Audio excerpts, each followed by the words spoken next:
Someone came to see me some time ago.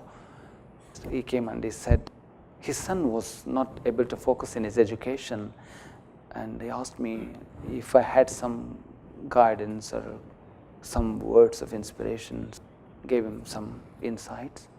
He brought some kind of object that he believed it was sacred, asked me to touch. I said, you believe it is sacred, why do you want me to touch again? It is already sacred. I said, still you please just leave your impressions. I just did that.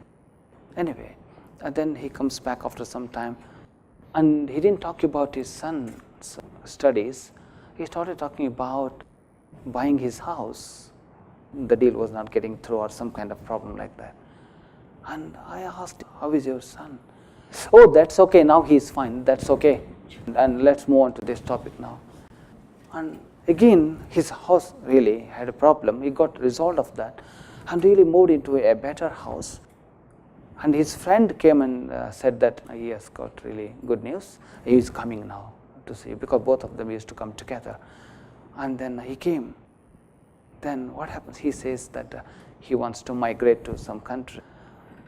I said, what happened with your house? No, that's okay. That's okay. Don't worry about it. Don't worry about it. I shouldn't worry about it. No, that shows how we really skip from one state of experience to another without celebrating that moment, that situation, that kind of beautiful happening.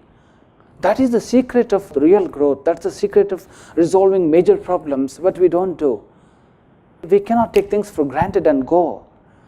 If you want to know the value of your eyes, you just blindfold one day and see what happens. When you open, when you come get back to your normal status, you appreciate. You tie your hands one day and try to live life for 3 or 4 hours, you would know how to appreciate that. Take some crutches and pretend your legs are totally numb and paralyzed and try to walk. Then you would know, my God, really I'm fortunate. Nature is so compassionate. Nature offers us so many beautiful blessings and gifts and guidance and everything that's required for us to make our life really beautiful and satisfactory. Only when we become acknowledged of what good happens, then when we celebrate. Celebration means not simply going on and on with the same thing, not thinking about something else, not in that context, proportional to the accomplishment of your objective.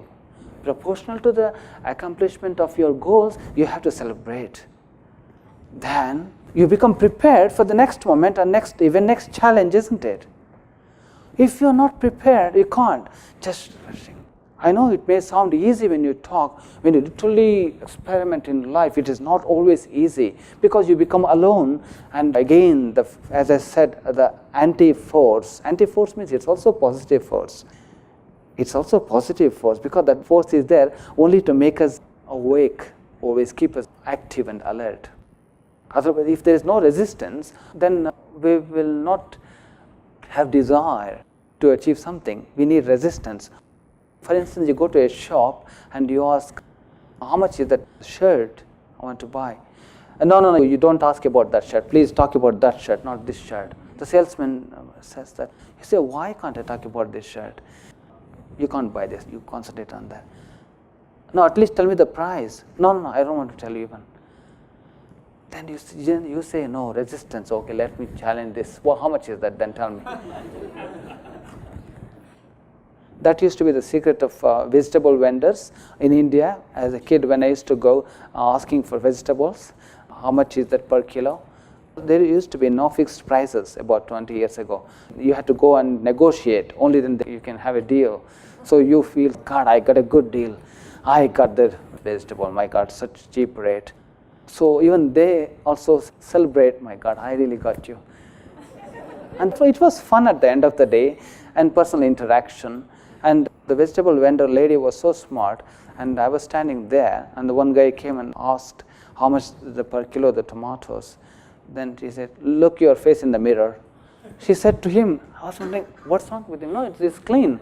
He's neat. Don't tell him like that. I said to her, you keep quiet now. And if you keep defending him, you will have the turn. She said, Then I just withdrew myself and observed their conversation. She said, look your face in the mirror. He said, why do you say like this? That you won't buy the tomatoes, I bet you, she said. He said, why? No, you don't, you simply ask, you don't mean it. He said, no, give me. Instead of buying 1 kilo, I buy 2 kilos. And we bought, and he left. Then I told her, why did you say that, look at his face in the mirror? She said, oh, that is the way I really make my business, she was saying. I said, why aren't you telling me that? She said, no, you are different. I said, for how many people you say you are different? So the point is resistance. We have to have resistance, only then we persist. No resistance, nothing.